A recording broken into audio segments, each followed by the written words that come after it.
नमस्कार. Pallavi भुजन king of kitchen मध्ये आपल्या सर्वांचं स्वागत आहे. चला आज आपण कुरकुरीत बांगडा फ्राय रेसिपी पाहणार आहोत. त्यासाठी हा बांगडा स्वच्छ असा धुवून घेतलेला आहे. त्यासाठी लागणारे आपण साहित्य या डिश मध्ये पूर्ण काढून घेतलेले आहे. हा मासा स्वच्छ असा आपण धुवून घेतलेला आहे. हा समुद्रातला मासा असल्यामुळे याला थोडासा खरटपणा असतो. त्याच्यामुळे चवीनुसार आपण मीठ टाकावे. त्यानुसार चवीनुसार थोडंसं मीठ टाकूया. त्यानंतर चमचा हळद टाकूया. गरम मसाला टाकूया थोडासा चवीनुसार. आपल्याला पाहिजे तेवढं फिश मसाला घालूया आणि धना पावडर टाकून त्याला पूर्णपणे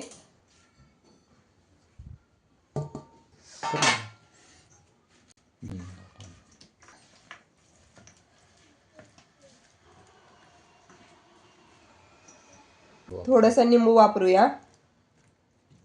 मी येथे अर्धा लिंबू कट करून घेतले आहे. त्याला पूर्णपणे मसाला व्यवस्थित लावून घेऊया. आपण सर्व मसाले याला एकत्रित करून व्यवस्थित 10 मिनिटांसाठी आपण याला झाकून ठेवूया. याला आपण सर्व मसाले व्यवस्थित लावून घेतले आहेत. 10 मिनिटांसाठी याला आपण ठेवूयात. 10 ते 15 मिनिटांनंतर आपला मासा इथे व्यवस्थित आहे. मी याला घरगुती थोडासा काळा मसाला लावून घेत आहे. व्हिडिओ वाढलं पाहिजे. बोलत त्यानंतर फ्राय करण्यासाठी आपण इथे थोडासा लहान रवा घेतला आहे. त्यामध्ये मिक्स करायला थोडंसं मीठ घेतले आहे आणि थोडीशी लाल मिर्च पावडर घेतली आहे. ते व्यवस्थित मिक्स करून घ्या. इथे रवा मिक्स केलेला मी व्यवस्थित दोन्ही बाजूनी माशाला लावून घेतला आहे. येथे मी तवा गरम असा फ्राय होत आहे. 2 मिनिटं झाल्यानंतर हा मासा व्यवस्थित असा पलटून घेऊया.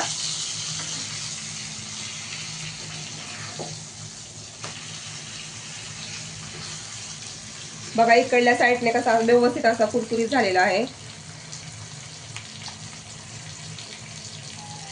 हलक्या गॅसवर आपण असा मासा फ्राय करत आहोत. 2-2 मिनिटाला असा पलटून चेक करून बघा.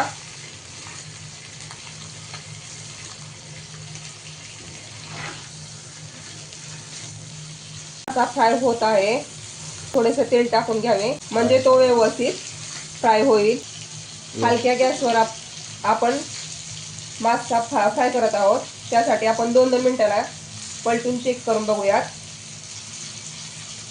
बघा इथे व्यवस्थित असा मासा फ्राय होत आहे. बघा आपला मासा हा कुरकुरीत कसा फ्राय झालेला आहे.